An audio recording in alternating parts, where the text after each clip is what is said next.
이번에는 3D 개체에 대해서 알아보도록 하겠습니다. 역시 파일을 열도록 하겠습니다. 402번 열었습니다. 자, 그리기에 보시면 3D 개체는 박스와 원통과 구와 튜브 이렇게 네 가지로 나뉘어져 있습니다. 메모장에 보시면 박스만 제외하면 치수 조절은 속성에서 조정을 한다. 그 다음에 수치 조절은 마우스 위에 휠을 굴리면 된다. 뭐 이런 내용의 메모장이 써 있고요. 자, 먼저 박스를 선택을 하겠습니다.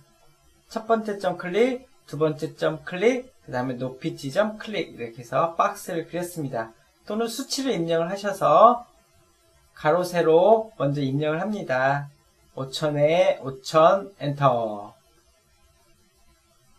그 다음에 높이값 3000 엔터 이렇게 해서 5m, 5m에 3m인 박스를 그렸습니다. 구는 첫 번째 점 클릭, 두 번째 점 클릭 그러면 다 됐고요. 원통도 첫 번째 반지름 높이 그 다음에 토러스도요. 첫 번째 점 클릭, 두 번째 점 클릭 이렇게 해서 그렸습니다. 자, 속성에서 수치 조절을 합니다. 선택을 하고 값을 폭, 길이, 높이 값을 각각 따로따로 조정을 하실 수가 있습니다.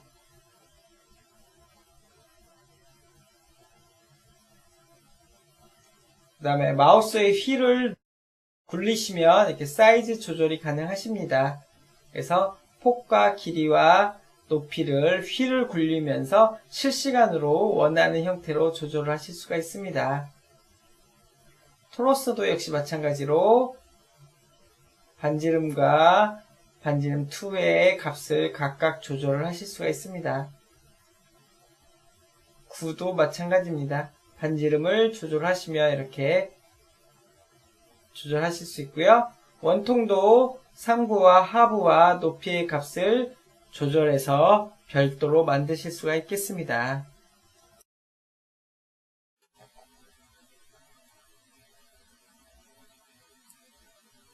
이번에는 면 생성과 면 올리기와 돌출에 대해서 알아보도록 하겠습니다. 먼저 파일을 열겠습니다. 403번 면 생성 돌출을 오픈을 하겠습니다. 자, 그리기에 보시면 면 생성과 면 올리기와 돌출이 있습니다. 메모장에 보시면 면 생성과 면 올리기와 돌출에 대해서 중요한 내용이 있고요. 일단 2D로 그림을 그린 다음에 반드시 닫힌 형태로 그려야 된다. 이게 포인트입니다.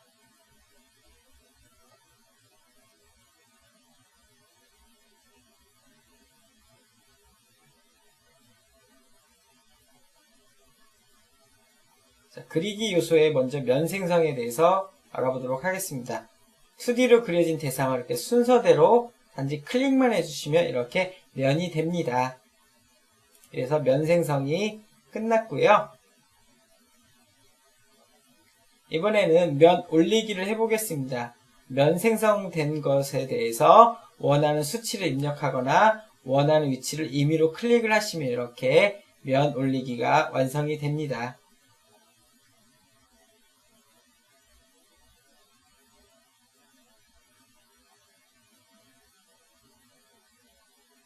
이번에는 돌출에 대해서 알아보도록 하겠습니다. 돌출 버튼 눌러주시고요. 대상을 선택하신 다음에 원하는 높이 값을 입력을 하십니다.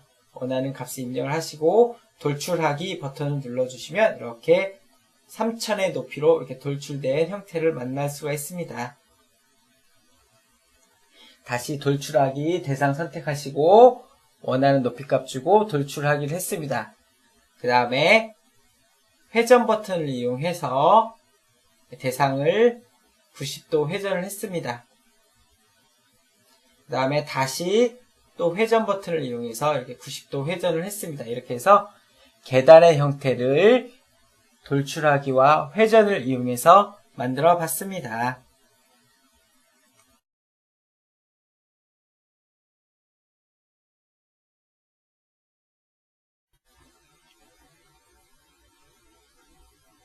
이번에는 회전체에 대해서 알아보도록 하겠습니다. 회전체는 도자기를 만드는 듯한 형태로 만드는 모델링 기법입니다. 먼저 파일을 열겠습니다. 406번 회전체 파일을 열었습니다.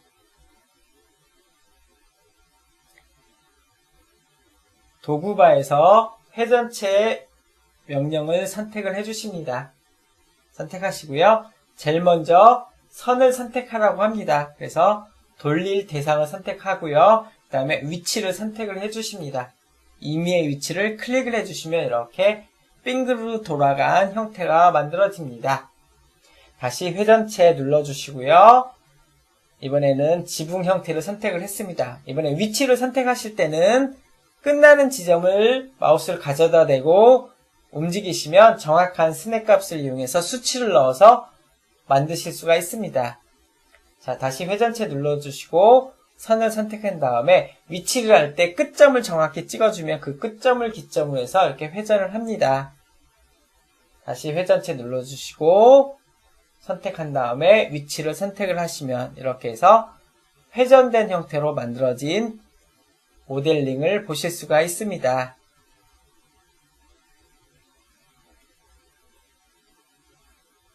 이번에는 세부 옵션을 살펴보겠습니다.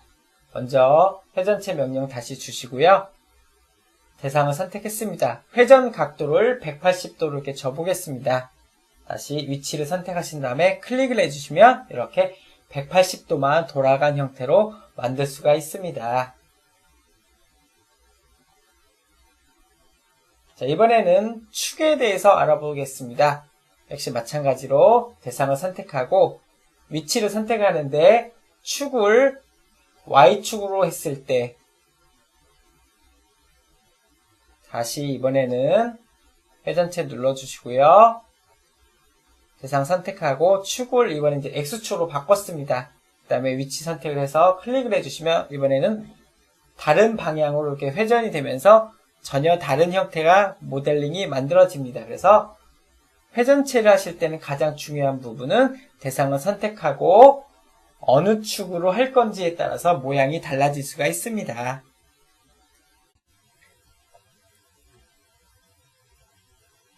이번에는 경로 옵션에 대해서 알아보도록 하겠습니다. 먼저 파일을 오픈을 하겠습니다. 407번 경로 파일을 오픈을 했습니다. 남동투시로 전환을 하고요. 메모장을 보겠습니다. 메모장에 먼저 도형을 선택하고 경로를 선택해라 이렇게 메모가 되어 있군요. 자, 먼저 경로 명령을 주신 다음에 단면을 선택합니다. 그 다음에 내가 가고 싶은 경로를 선택을 했더니 이렇게 호 모양을 따라서 별이 배치가 됐습니다.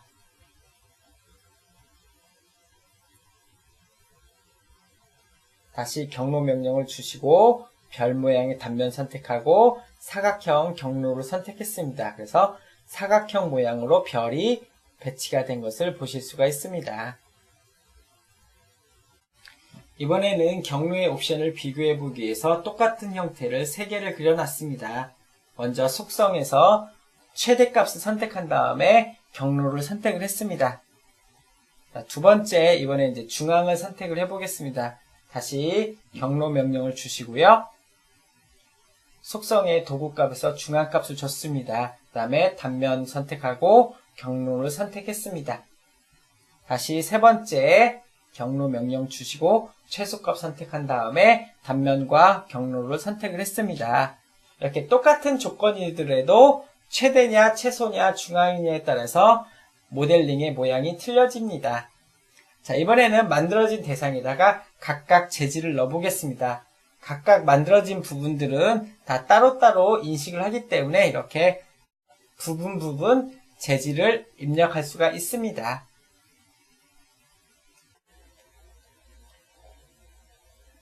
이번에는 텍스트에 대해서 알아보도록 하겠습니다. 먼저 파일을 열어보도록 하겠습니다. 자, 열기 하셔서 408번 텍스트 파일을 열었습니다. 3000 입체로 글씨를 쓸 수가 있는 명령이 되겠습니다. 자, 메모장에 보시면 텍스트의 사용에 대한 기본적인 사항이 나와 있습니다. 자, 바로 텍스트 아이콘을 눌러서 글씨를 입력을 해보도록 하겠습니다. 원하는 문자를 입력합니다. 영어, 숫자, 한글 모든 게 가능하십니다. 모든 텍스트 입력이 되셨으면 원하는 위치에 마우스 클릭만 해주시면 바로 텍스트가 입력이 됩니다. 다시 텍스트 명령 주시고요. 원하는 문자를 입력을 합니다. 그 다음에 글꼴을 변경을 하겠습니다. 자, 글꼴은요, 윈도우에서 지원하는 글꼴은 뭐든지 다 됩니다. 그래서 원하는 글꼴 선택해 주시고요. 크기와 두께를 조절을 하십니다. 크기와 두께는 화면상에 있는 것을 사용하셔도 되고 임의의 수치를 임의로 입력을 하셔도 무방합니다. 원하는 지점에 이렇게 클릭해서 텍스트 명령을 완료했습니다. 자, 수정을 하고 싶으시면 대상을 선택하시면 이렇게 수정할 수 있는 창이 뜹니다. 거기서 글꼴을 바꿔줄 수가 있고요. 두께와 크기를 변경을 합니다. 변경을 하신 다음에 편집을 누르시면 바로 실시간으로 이렇게 전환이 됩니다. 물론 새로운 텍스트도 입력하신 다음에 편집 버튼을 눌러주시면 바로 실시간으로 편집이 완료가 됩니다. 자, 텍스트를 입력하실 때는 벽체던 박스던 오브젝트의 그 면을 따라서 글씨가 자동으로 회전을 합니다. 자, 한번 해보겠습니다. 텍스트를 입력을 하신 다음에 원하는 글꼴을 넣어주시고요. 원하시는 형태가 다 됐으면 원하는 면에다가 이렇게 마우스를 갖다 대면 그 면을 따라서 이렇게 회전을 합니다. 자, 그래서 글씨가 써진 것을 보실 수가 있죠.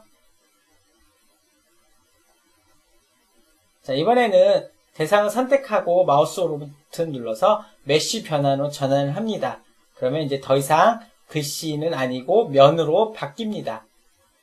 메쉬 변환을 하지 않으면 이렇게 언제든지 수정할 수 있지만 메쉬 변환을 하게 되면 더 이상의 수정은 하실 수가 없습니다. 텍스트에 대해서 알아봤습니다.